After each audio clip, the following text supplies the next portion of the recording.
Hello everyone, I am Ibadur Rahman and today I am going to explain chapter number 23, chapter named Parabola of class 11th Mathematics. This chapter is in your section B. Section B means ये total syllabus जो होते हैं वो section A आपका compulsory होता है और section B या section C में से कोई एक portion से आपको बचे हुए 15 मार्क्स के क्वेश्चन अप्लाई करने हैं। इससे पहले इसमें से 20 मार्क्स के क्वेश्चन आते थे, बट ड्यू टू पैंडेमिक कुछ सिलेबस आपका शॉर्ट हुआ है, जिस रीज़न से सेक्शन बी से 15 क्वेश्चन आएंगे, 15 मार्क्स के क्वेश्चन आएंगे एंड सेक्शन सी से 15 मार्क्स के क्वेश्चन आते हैं। तो आपको किसी एक ही सेक्शन के क्वेश्चन को अप्लाई करना है, ऐसा नहीं कि कुछ क्वेश्चन यहाँ से अप्लाई कर दिया कुछ सेक्शन सी से, ऐसा बिल्कुल नहीं। या तो आप पूरा सेक्शन बी अप्लाई करिएगा या तो सेक्शन सी अप्लाई करिएगा। 15 मार्क्स के इसमें भी होंगे, 15 मार्क्स के सेक्शन सी से भी होंगे। बाकी आपका सेक्शन ए से 65 मार्क्स के क्वेश्चन बनेंगे। तो ये तो हो गई पेपर पैटर्न की बात। Now let's start chapter number 23, chapter name parabola. Okay, it is chapter number 23 and chapter name parabola. Conic section means हो गए एक तरीके से कोन के किसी भी पार्ट को एक्सप्रेस किया जाए विद एनी फिगर, तो वो फिगर आपका क्या कहलाएगा, कोनिक सेक्शन को रिप्रेजेंट करेगा। अब उस कोनिक सेक्शन में कौन कौन से पार्ट होंगे, आइए पहले इसको समझ लेते हैं, उसके बाद पैराबोला स्पेशली टॉपिक को हम लोग डिस्कस करेंगे। First of all discuss that what is conic section. Look here, it is already given in your book. Conic as section of a plane and a right circular cone. Suppose कर लीजिए ये आपकी right circular कोन है, इसी का just opposite portion नीचे की तरफ है। इस राइट सर्कुलर कोन के को अगर हम किसी प्लेन से इंटरसेक्ट करता हो कोई प्लेन इसको, तो कुछ पोर्शन में वो एक स्लाइस की तरीके से एक पतली सी स्ट्रिप कट के निकलेगी। तो डिपेंड ये करेगा कि आपका कोनिक सेक्शन किस एंगल पर कट कर रहा है, या इस प्लेन आपके कोनिक सेक्शन को किस एंगल पर कट कर रहा है। जैसे यहाँ पर देखिए एकदम हॉरिजेंटल कट कर रहा है, तो ये आपका सर्कल शेप कहलाएगा। ठीक है, ये शेप इस तरीके का होगा। सपोज कर लीजिए थोड़ा सा बेंट हो, not perpendicular to the axis हो, तो ये आपका थोड़ा सा बेंट होगा, तो ये आपका इलिप्स कहलाएगा। और ये इसका फ्रंट सरफेस है, ये आपका इस तरीके से दिखाई देगा। बट अगर किसी और स्पेस से कोई प्लेन से कट कर रहा होगा, तो ये शेप आपका पैराबोला के फॉर्म में होगा। और इसका जस्ट अपोजिट इस तरीके का जो कॉम्बिनेशन बनेगा वो आपका हाइपरबोला होगा। तो ये पैराबोला का फिगर हो गया, ये हाइपरबोला हो गया, सर्किल हो गया एंड एलिप्स हो गया। तो सर्किल आप लोगों ने इससे पहले के टॉपिक में पढ़ा हुआ है, वो सेक्शन ए का कंपलसरी पार्ट था। तो हम लोग यहाँ पर एलिप्स, पैराबोला एंड हाइपरबोला के बारे में बात करेंगे। अब इनके जो फिगर फॉर्म्ड हो रहे हैं by a plane, intersection by a plane to a conic cone, तो अब उसकी डिफिनेशन क्या होती है कि किस तरीके से या कौन से ऐसे कैरेक्टर होते हैं जो इस कोनिक सेक्शन के फिगर को फॉर्म करते हैं। मीन्स ये जो शेप बन रहा है, जाहिर सी बात, जैसे यहाँ पे सर्किल है, तो circle is the path of a point which is always equidistance from a fixed point. Circle ऐसे पॉइंट का पाथ होता है जिसकी एक फिक्स्ड पॉइंट से डिस्टेंस हमेशा सेम होती है, जिसको हम लोग रेडियस कहते हैं। जैसे ये लेंथ, ये लेंथ, ये लेंथ, ये लेंथ, और इससे ऐसे इसमें जितनी भी रेडियस होगी सब सेम होगी। तो इस तरीके का कोई पॉइंट हो जिनकी डिस्टेंस हमेशा सेम हो, तो वो क्या कहलाएगा, सर्किल कहलाएगा। बट आप देखिए एलिप्स, पैराबोला एंड हाइपरबोला के साथ ऐसी कंडीशन हम नहीं लगा सकते।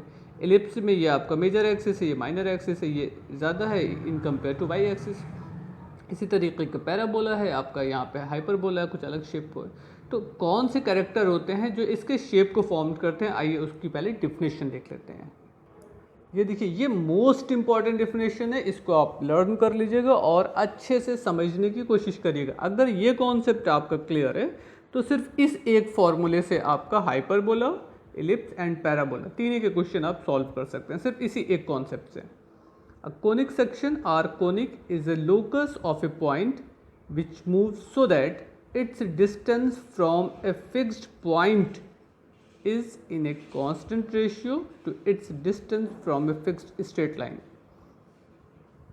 अब इसमें आपसे कहा क्या गया है कि कोनिक सेक्शन उस पॉइंट का लोकस होता है या उस पॉइंट के मोशन का पाथ होता है, मूवमेंट का पाथ होता है, जो पॉइंट हमेशा एक फिक्स्ड पॉइंट से डिस्टेंस और एक फिक्स्ड लाइन से डिस्टेंस का रेशियो एक कांस्टेंट हो। आइए इसको पहले समझते हैं कि इसमें क्या कहा गया है, उसके बाद वापस हम इस फिगर पे आते हैं या इसी में देख लेते हैं। सपोज कर लीजिए ये आपका एक मूविंग पॉइंट है, ये आपका वेरी कर सकता है, ये पॉइंट आपका कहीं पर भी हो सकता है, इसमें भी इसी तरीके से ये पॉइंट पी आपका कहीं हो सकता है, ये पॉइंट पी इस पे इधर भी हो सकता है और इधर भी हो सकता है, ठीक है। तो ऐसा पॉइंट या उस पॉइंट का पाथ जिसकी हमेशा एक fixed point S S S, ठीक है ना, एक फिक्स्ड पॉइंट एक्स से डिस्टेंस और एक फिक्स्ड लाइन, ये लाइन है के इससे डिस्टेंस, मतलब ये डिस्टेंस और ये डिस्टेंस आप ये कह लीजिए पी एस और पी के, बट ये डिस्टेंस आपकी परपेंडिकुलर लेंथ को रिप्रेजेंट करेगी और ये डिस्टेंस तो किसी भी तरीके से हो सकता है, distance between two shortest path point, ये जो है ऊपर नीचे नहीं जाएगी, ये परपेंडिकुलर लेंथ होगी तभी डिस्टेंस को रिप्रेजेंट करेगी, सब जगह ये परपेंडिकुलर होगा और बाकी पी एम तो पॉइंट को ज्वाइन करने पर बन रहा है। यहाँ पे कोई एक फिक्स्ड पॉइंट तो है नहीं कि हम उससे ज्वाइन करते, तो इस लाइन की डिस्टेंस निकालना इस पॉइंट से, तो लाइन अगर यहाँ पे पॉइंट यहाँ पर आ गया तो डिस्टेंस कम हो गई, पॉइंट यहाँ आ गया डिस्टेंस ये हो गई, पॉइंट यहाँ पे चला गया डिस्टेंस ये हो गई, इसलिए डिस्टेंस चेंज हो सकती है, बट ये डिस्टेंस आपकी कॉन्स्टेंट है। तो ये कहा गया है क्वेश्चन में कि कोनिक सेक्शन इस तरीके के पॉइंट का पाथ होता है जिसकी एक फिक्स्ड पॉइंट और एक फिक्स्ड लाइन से जो डिस्टेंस होती है उनका रेशियो इस तरीके से मूव करे कि पी एस और पी की का रेशियो, पी एस और पी के का रेशियो हमेशा कांस्टेंट हो। और वो कांस्टेंट रेशियो किससे रिप्रेजेंट किया जा रहा है, denoted by E, small E. The fixed point is called focus, means S S, and S आपका क्या है, focus, and the straight line is called directrix. ये लाइन आपकी क्या कहलाएगी, डायरेक्ट्रिक्स कहलाएगी, ये लाइन आपकी डायरेक्ट्रिक्स कहलाएगी और ये आपकी लाइन, सॉरी ये लाइन आपकी डायरेक्ट्रिक्स कहलाएगी। अब ज़रा से देखिएगा, इलिप्स पैराबोला में डायरेक्ट्रिक्स लाइन सिर्फ सिंगल है, एक एक है, बट हाइपरबोला में डायरेक्ट्रिक्स लाइन्स ये भी हो सकती है और ये भी हो सकती है, मतलब हाइपरबोला में जो कुछ होगा वो सिमेट्रिकल पोर्शन में होगा, इधर भी होगा और इधर भी होगा, बट हाइपरबोला में सिर्फ एक होगा। इलिप्स में भी दो होगा, कैसे होगा वो अभी हम लोग उस पर अलग से डिस्कस करेंगे जब इलिप्स टॉपिक में आएंगे, एक इधर हो सकता है एक इधर हो सकता है।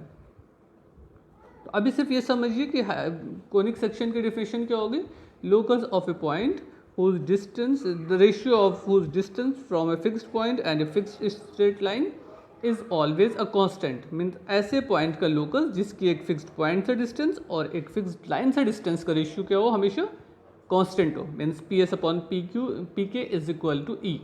ई क्या कहलाएगा, डायरेक्ट्रिक्स या रेशियो कह लीजिए, बट डायरेक्ट्रिक्स ये याद रखिएगा, और sorry eccentricity, E as a eccentricity, S as a focus, and ये लाइन क्या कहलाएगी, डायरेक्ट्रिक्स। क्लियर। अच्छा, अब इस रेशियो को जब हम निकालेंगे तो ये डिपेंड करेगा इसको डिवाइड करने पे वैल्यू क्या मिल रही है, तो वैल्यू को कंपेयर करेंगे सॉरी 1 से। If both distance are same so we get as a 1, if P S greater than P K so we get e greater than 1, if P S is smaller than P K then we get e less than 1। Suppose कर लीजिए ये 10 है ये भी 10 है, तो दोनों की वैल्यू सेम है, तो डिवाइड करके 1 मिलना है, तो ई इज इक्वल टू 1 हो जाएगा, मीन्स आपका जो कर्व है वो क्या होगा, पैराबोला शेप में होगा ये। बट अगर हम ये कह दें कि इसकी वैल्यू जो है वो 9 है, इसकी वैल्यू 10 है, मीन्स न्यूमरेटर ज़्यादा है कम है और डिनोमिनेटर ज़्यादा है, 9/10, तो ई की वैल्यू मिलेगी वो लेस देन 1 आएगी। अगर ई की वैल्यू लेस देन 1 है, इसेंट्रिसिटी आपकी लेस देन 1, तो शेप क्या बनेगा, एलिप्स बनेगा। बट अगर ये 10/9 हो जाए तो ये मोर देन 1 मिल जाएगा, यानी कि इसेंट्रिसिटी कितनी हो जाएगी, मोर देन 1 हो जाएगी। If E is more than 1 means shape क्या होगा आपका, हाइपरबोला होगा। तो हमको इसी से समझना है कि ई की वैल्यू इक्वल टू 1 है, लेस देन 1 है या मोर देन 1 है। So for parabola E is equal to 1 होगा, means P S upon P K is equal to 1। तो इस बेसिस पे हम पैराबोला के कुछ टॉपिक को डिस्कस करेंगे। Now next, standard equation of A parabola. अब पैराबोला का स्टैंडर्ड फॉर्म में इक्वेशन क्या होगा, इस फिगर से खाली समझिएगा। सपोज जेड एक्स एंड ये a x and a y as a straight वो curve Cartesian plane a x and a y, जिसको हम लोग एक्स एक्सिस और वाई एक्सिस बोलते हैं। उस पर कहीं एक पॉइंट सपोज कर लेते हैं P, इसका कोऑर्डिनेट x, y है। P जो है आपका वेरिएबल पॉइंट है, यानी कि ये कहीं भी मूव कर सकता है। Uh fixed point S as a focus, its coordinate suppose a, 0। अगर ये ओरिजिन है तो यहाँ से लेकर यहाँ तक की डिस्टेंस क्या कहलाएगी, e। तो इसका कोऑर्डिनेट क्या हो जाएगा, a, 0। और अगर सपोज कर लीजिए पॉइंट P यहाँ पर ना होकर ओरिजिन पे होता, तो अभी ये कंडीशन है कि पी एस अपॉन पी के की वैल्यू क्या होनी चाहिए for parabola 1, means P S और पी के आपका सेम होगा। तो अगर पॉइंट P को ओरिजिन पे सपोज किया जाएगा और फोकस तो फिक्स्ड है, इसका कोऑर्डिनेट a, 0 है और इसकी डिस्टेंस a है। तो अगर यहाँ पर पॉइंट P सपोज कर लेंगे तो यहाँ से लेकर यहाँ तक की डिस्टेंस क्या है, a। तो जाहिर सी बात डायरेक्ट्रिक्स आपकी जो लाइन है वो भी आपकी कितने डिस्टेंस बैक साइड होगी, a डिस्टेंस पे। ये यूनिट a है, बस इसका कोऑर्डिनेट अलग हो जाएगा। इसका कोऑर्डिनेट क्या हो जाएगा, -a, 0। मीन्स अगर हम z का कोऑर्डिनेट निकालें तो वो कितना हो जाएगा, -a, 0। अच्छा, ये लाइन आपकी y एक्सिस के पैरेलल है। तो equation of line which is passing through the point -a, 0 and parallel to the y axis. तो इक्वेशन ऑफ लाइन क्या हो जाएगा, x is equal to -a ना, या आप इसको कह सकते हैं कि x plus a is equal to 0। ये इक्वेशन ऑफ लाइन को रिप्रेजेंट करेगा। अब पॉइंट P अगर यहाँ पर होगा तो इसकी डिस्टेंस निकाली जाएगी, डिस्टेंस फॉर्मूला अप्लाई करके √y2 - y1 upon x2 - x1 plus इसकी डिस्टेंस निकाली जाएगी परपेंडिकुलर ड्रॉ करके। तो if we draw perpendicular from a point x, y on a line x plus a is equal to 0, equation perpendicular length की value से find हो जाएगी formula apply करके। तो आपको PS मालूम हो गया, आपको PT मालूम हो गया। यहाँ पे T लिखा हुआ है, हम PK भी लिख सकते थे। अब चूंकि ऊपर K का यूज़ देखा है हम लोगों ने तो K लिख देते तो बेहतर था बहरहाल। तो PS is equal to PT according to figure. अच्छा, अगर हम PS की वैल्यू निकाल दिया डिस्टेंस फार्मूले से और PT की वैल्यू मीन्स परपेंडिकुलर लेंथ निकाल लिया वो परपेंडिकुलर फार्मूले से, तो हम इस रिलेशन में ला के रख देंगे। सॉल्व करने पे जो भी मिलेगा वो हमारा पैराबोला का इक्वेशन हो जाएगा। आइए इस फिगर को पहले वो इस फॉर्मूले को ड्राइव करते हैं कि ये कैसे बनेगा, ताकि आपका कॉन्सेप्ट क्लियर हो जाए कि हमको इक्वेशन भी हर क्वेश्चन को सॉल्व भी इसी मेथड से करना है। Let's see the derivation of the general solution equation of parabola. अब देखिए पैराबोला का इक्वेशन बनेगा कैसे आपका, पैराबोला। तो first of all take a cartesian plane, एक कार्टेशियन प्लेन लेते हैं जिस पे हमने पैराबोला के इक्वेशन को फॉर्म करना है। देखिए इस टॉपिक को पढ़ने के लिए आपको कोऑर्डिनेट ज्योमेट्री के कॉन्सेप्ट क्लियर होने चाहिए। उसमें थोड़ा सा भी कंफ्यूजन है तो हम कहेंगे कोऑर्डिनेट ज्योमेट्री को रिवाइज कर लीजिए। Suppose here as a origin, अगर हम आपकी बुक के अकॉर्डिंग सारे नोटेशन का यूज़ करें तो आपकी बुक में यहाँ पे a दिया गया है, जबकि ओरिजिन होगा एज ए 0, के फॉर्म में होगा, but suppose it is as a origin. ठीक है। अच्छा, एक पॉइंट P सपोज कर लेते हैं जिसका कोऑर्डिनेट आपकी बुक में दिया गया x, y। यहाँ पे एक पॉइंट है फिक्स्ड पॉइंट ऐसे S, ये लेंथ आपकी a है, इसका कोऑर्डिनेट कितना हो जाएगा a, 0,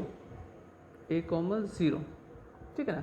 अब अगर पॉइंट P आपका इस तरीके से मूव करता, अभी तो यहाँ पर है तो PS हम निकाल लेंगे, बट अगर पॉइंट इस तरीके से मूव करता कि वो ओरिजिन पे होता, तो ओरिजिन पे होने पर जो डिस्टेंस इसकी यहाँ पर है उतनी ही डिस्टेंस पर आपकी डायरेक्ट्रिक्स होगी। मीन्स एक ऐसी लाइन, ये डिस्टेंस तो a होगी बट इसका कोऑर्डिनेट क्या हो जाएगा -a, 0, और इक्वेशन क्या हो जाएगा x plus a is equal to 0। Uh line passing to the -a, 0 parallel to the y axis, ये एक्सिस हो गए। इस पे हम लोग क्या करेंगे, परपेंडिकुलर ड्रा कर देंगे। आप इसको k के फॉर्म में रहना चाहिए तो k के फॉर्म में रहने दीजिएगा, आपकी बुक में t के फॉर्म में, इसलिए हम t के फॉर्म में लिखते हैं परपेंडिकुलर डिस्टेंस। अच्छा, पैराबोला के लिए जो कंडीशन होती है, कोनिक सेक्शन के लिए जो कंडीशन होती है वो ये था, अभी हम लोगों ने देखा था PS अपॉन मीन्स इस पॉइंट की फोकस से डिस्टेंस अपॉन PT इस पॉइंट की डायरेक्ट्रिक्स से डिस्टेंस। इस दोनों का रेशियो क्या होना चाहिए, इसेंट्रिसिटी की value for parabola is equal to 1 होता है। यानी कि आपको रिलेशन ये मिल गया PS is equal to PT, ठीक है ना।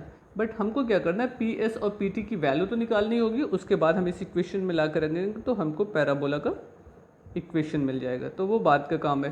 पहले क्या करते हैं, डिस्टेंस फार्मूला अप्लाई करके पी एस की वैल्यू निकाल देते हैं एंड परपेंडिकुलर फार्मूला अप्लाई करके पी टी की वैल्यू फाइंड कर लेते हैं।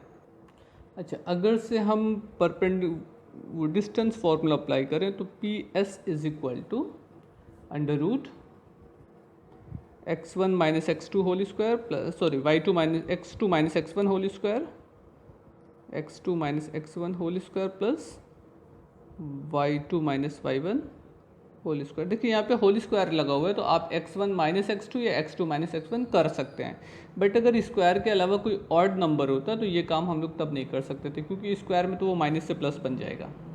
ठीक है ना। अब पी एस की वैल्यू कितनी हो जाएगी अगर से डिस्टेंस फार्मूला अप्लाई कर दिया जाए तो ये हो जाएगा x minus A and y minus zero. y minus zero तो हम क्या कर देंगे इसको सिंपली y माइनस ज़ीरो, यानी कि ये वाई स्क्वायर बन जाएगा। ये हमको क्या मिल गया, पी एस। ठीक है, अब आपको पी एस की वैल्यू मालूम हो गई। आपको अब क्या निकालना है, पी टी की वैल्यू निकालनी है। पी टी का मतलब हो गया perpendicular length from P on a directrix. So P T की वैल्यू हो जाएगी perpendicular length is equal to कितना होता है, ये नंबर में वैल्यू पुट करेंगे, एक्स कॉमा वाई पुट करेंगे तो एक्स की जगह पे एक्स आएगा, वाई तो यहाँ पे है नहीं, X plus A upon coefficient of square of X plus square of Y. तो वाई तो है नहीं तो उसका मल्टीपल जो होगा वो ज़ीरो होगा। तो पी टी की वैल्यू मिल गई आपको एक्स प्लस वन। तो अगर हम इस इक्वेशन में ला कर रख दें इक्वेशन वन में, तो देखिए पैराबोला का इक्वेशन आपका कैसे बनता है। For parabola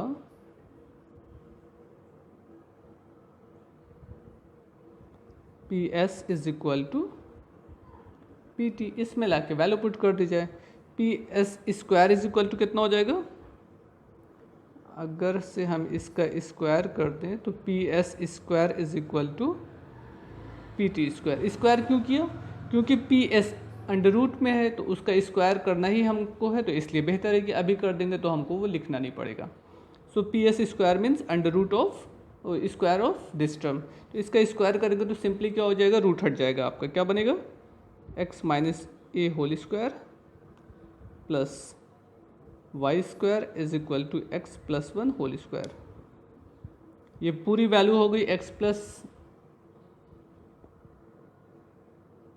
P S square की, और ये पूरी वैल्यू हो गई पी टी स्क्वायर की। दोनों की वैल्यू पुट कर दिया आपने। हमको पैराबोला का इक्वेशन फाइंड करना था। अब इसको एक्सपेंड कर लें, जो सिंपलेस्ट फॉर्म में इक्वेशन होगा वही आपके पैराबोला का इक्वेशन हो जाएगा। यानी कि ये कितना हो जाएगा, X square plus A square minus four A X. ये एक्स प्लस ए है ना, तो ये भी एक्स प्लस ए होगा। ये हो जाएगा X square minus two A X plus Y square is equal to X square plus A square plus two X, misprint हो गई, एक्स स्क्वायर ए स्क्वायर। ठीक है ना। क्या बचा, Y square is equal to minus two X transfer to right side, so you can write Y square is equal to four A X. ये आपका equation हो गया, इक्वेशन ऑफ पैराबोला। तो ये Y square is equal to four X किस तरीके के figure का इक्वेशन है, ये Y square is equal to four A X का ये फिगर है। ठीक है ना। अब इस शेप में देखिए आपको क्या क्या मालूम है, और सी बहुत सी चीज़ें हैं जो आपके शेप को डिफाइन करेंगी। ये क्या हो गया, फोकस ए कॉमा ज़ीरो, यानी कि पैराबोला आपका इस शेप में बनेगा, ए ऐसे। ठीक, ये पोर्शन जो होता है जहाँ से वो सिमेट्रिकल पार्ट में डिवाइड होता है ऊपर और नीचे या इधर और उधर, तो ये पॉइंट आपका कहलाता है वर्टेक्स। वर्टेक्स यहाँ पे फिल वक्त क्या है, प्रेजेंट टाइम में 0,0 and focus a,0। Directrix coordinate पर कहाँ से पास हो रहा है, -a,0 से, and equation of directrix x plus a. ये लाइन जो है जो इस पूरे पैराबोला को सिमेट्रिकल पार्ट में डिवाइड करे, ये कहलाती है एक्सिस ऑफ पैराबोला। ये एक्सिस प्रेजेंट टाइम में कौन सा है, एक्स एक्सिस, तो इसका इक्वेशन क्या हो जाएगा, y is equal to 0। X axis का equation y is equal to 0 होता ना। अच्छा, एक ऐसी लाइन ड्रा कर दी जाए जो यहाँ से जाए फोकस से और वो आपकी क्या हो, परपेंडिकुलर टू द एक्सिस हो। Such type of line which is passing to the point focus point a,0 and which is perpendicular to the principal axis. तो इस लाइन को क्या कहा जाएगा, ये लाइन आपकी कहलाती है लेटस रेक्टम। इसका इक्वेशन फाइंड हो जाएगा लेटस रेक्टम का x is equal to a, क्योंकि ये क्या है, लाइन कहाँ से पास हो रही है, a,0 से and parallel to the y axis. तो इसका लेटस रेक्टम का इक्वेशन क्या हो गया, x plus x is equal to a। ठीक है, अभी वो सारी चीज़ें मिल रही हैं, लिखी जाएंगी एक जगह। और ये लेटस रेक्टम आपको पैराबोला को यहाँ पे कट करेगा और ऐसे नीचे भी यहाँ पे कट करेगा। तो यहाँ से लेकर यहाँ तक की लेंथ आपकी कहलाती है सिर्फ ये length of latus rectum is equal to 4a, मतलब ये 2a होगा और ये 2a। So 2a and 2a मिल के आपके length of latus rectum 4a होगी। तो इस तरीके का शेप आपका बनता चला जाएगा। लेकिन हो सकता है कि आपका पैराबोला इस डायरेक्शन में ना बने, यहाँ पे बनना शुरू हो जाए, तो उस हिसाब से सारी चीज़ें आपकी बदलती चली जाएंगी, थोड़ा थोड़ा चेंज आएगा उसमें। आइए खाली एक शॉर्ट में उनके फॉर्मूले को देख लेते हैं, बाकी सारे एक्सप्लेनेशन आपकी बुक में मिल जाएगी विद फिगर। देखिए अभी हम लोगों ने जो वो फॉर्मूला मालूम किया है, यहाँ पे समझ लेते हैं शॉर्ट में। ये आपका पैराबोला था, इस तरीके का शेप होगा। ये आपका क्या कहलाएगा, फोकस a,0। एक पॉइंट P यहाँ पर है, इसका कोऑर्डिनेट x, y। डायरेक्ट्रिक्स कौन सी लाइन होगी, ऐसी लाइन जो उतनी ही डिस्टेंस पर हो जितने की ओरिजिन और वो वर्टेक्स एंड फोकस है। तो ये भी कितना कहाँ से जाएगा, -a,0 से। और इसका इक्वेशन क्या हो जाएगा, x plus a is equal to 0। ठीक, तो ये इतनी काम आपको इस फिगर में करना है। इसका हम लोग को रिलेशन क्या मिला, इस तरीके के फिगर पे जो आपको इक्वेशन मिल रहा है वो क्या मिल रहा है, y square is equal to 4ax। ठीक है ना। अच्छा, लेकिन हो सकता था कि आपका इस तरीके का शेप होता पैराबोला का, ये इधर की तरफ ना। अब देखिए फोकस चेंज हो गया, कोऑर्डिनेट, अब कोऑर्डिनेट हो जाएगा -a,0।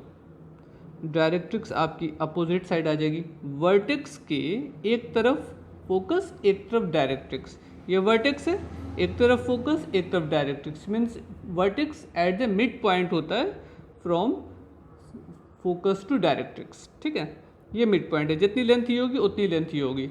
ये इक्वेशन क्या हो जाएगा आपको, अब यहाँ पे डायरेक्ट्रिक्स का इक्वेशन हो जाएगा x minus a is equal to 0। ठीक है ना, जैसे इसमें x प्लस a बना था क्योंकि -a,0 से जा रहा था, ये कहाँ से जाएगा, a,0 से जाएगा। इस पर एक पॉइंट ले लिया जाए P as a coordinate x, y, ये आपका वेरिएबल पॉइंट है। इस पे हम क्या करेंगे, pk निकाल देंगे और यहाँ से ps निकाल देंगे। ठीक है ना, इसी तरीके से यहाँ पे भी ps और pt निकाला जा सकता है। इसका इक्वेशन क्या बनेगा, y square is equal to -4ax, ये पॉजिटिव 4x, ये निगेटिव 4x। दोनों में देखिए एक्सिस ऑफ पैराबोला क्या है, x axis, axis of parabola x axis. तो इसका एक्सिस हो जाएगा x एक्सिस और इसका भी एक्सिस हो जाएगा x एक्सिस। ठीक, एक्सिस ऑफ इक्वेशन वो पैराबोला।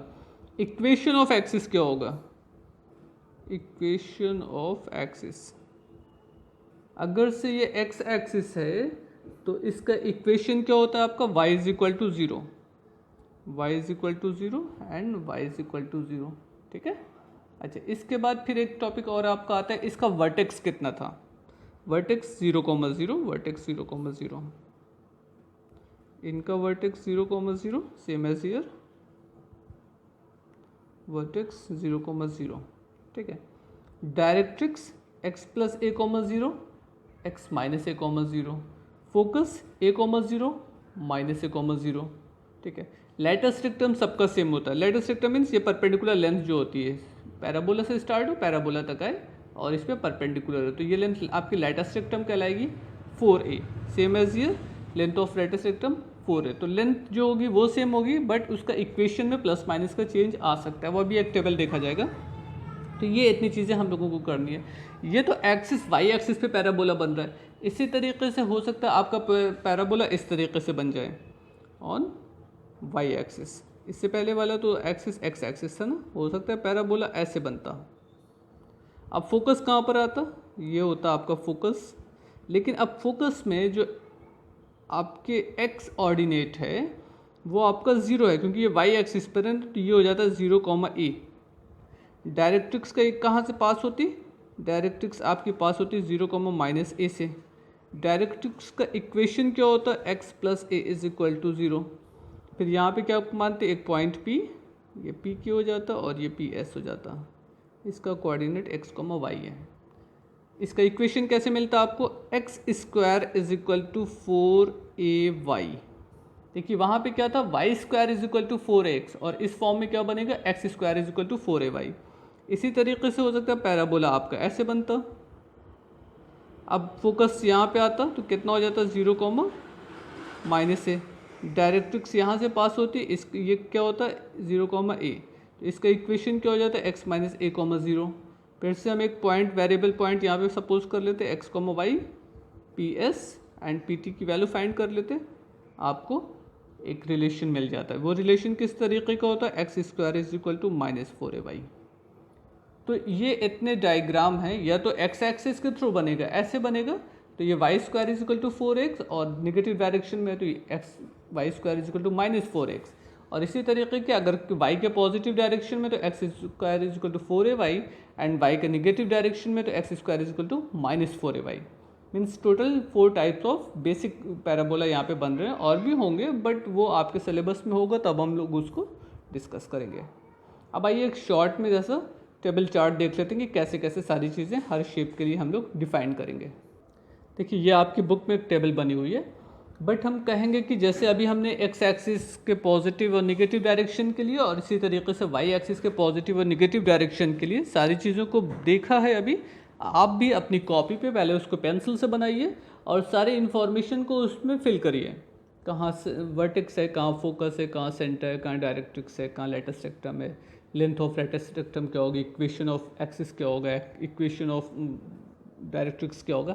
तो जब आप इस तरीके से सारी डिटेल्स को फिल करना शुरू करिएगा तो आपको समझ में आने लगेगा कि हमसे क्वेश्चन में क्या पूछा जा रहा था और इसका सोल्यूशन कैसे मिल सकता है। ये टेबल लर्न करने की तो कोई बात है नहीं, आप लर्न नहीं कर पाओगे। ये लर्न तभी होगी जबकि आप ज़्यादा से ज़्यादा क्वेश्चन सॉल्व करिएगा। तो खाली एक शॉर्ट फॉर्म में एक जगह कलेक्ट है, आप हेल्प ले सकते हैं सोल्यूशन में, इसको बार बार देख सकते हैं, बट काम करते ही करते समझ में आ जाएगा।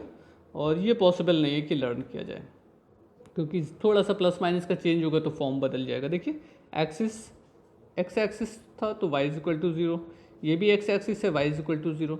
इसका y एक्सिस बनेगा जो ऊपर की तरफ बन रहा था तो x = 0। इसका भी y एक्सिस होगा नीचे की तरफ जो बन रहा था, इसलिए x = 0। मतलब दो एक्सिस यहाँ पे y एक्सिस के हैं और दो एक्सिस आपके x एक्सिस वाले दिए गए हैं। Equation of directrix x = -a, तो x + a = 0। x = a means x - a = 0, y = -a, ये डायरेक्ट्रिक्स का हो गया। इसी तरीके से वर्टेक्स जो भी जितने भी पैराबोला एक्सप्रेस किए गए वो सब 0, वर्टेक्स पे थे, ओरिजिन से पास हो रहे थे। फोकस a, 0 -a, 0, ये एक्स एक्सिस के पॉजिटिव डायरेक्शन का है जो इस तरीके से बन रहा था, और ये -a, 0 इस तरीके से बनने वाले पैराबोला के लिए था। 0, a जो y एक्सिस पे ऊपर की तरफ बन रहा था, और 0, -a जो y एक्सिस पे नीचे पे बन रहा था। Tangent at A vertex x = 0, x = 0, y = 0, y = 0। Length of latus rectum सबकी सेम होती है 4a। Equation of latus rectum depend करेगा कि वो x एक्सिस के पैरेलल है या y एक्सिस के पैरेलल है। पैरेलल टू y एक्सिस होने पर x = a, x = -a मिलेगा, and parallel to y axis होने पर पैरेलल टू x एक्सिस होने पर y = a and y = -a मिलेगा। तो ये आपका एक तरीके से इंट्रोडक्शन टॉपिक था पैराबोला का। In next video we will start exercise. Clear? Thank you everyone. Goodbye.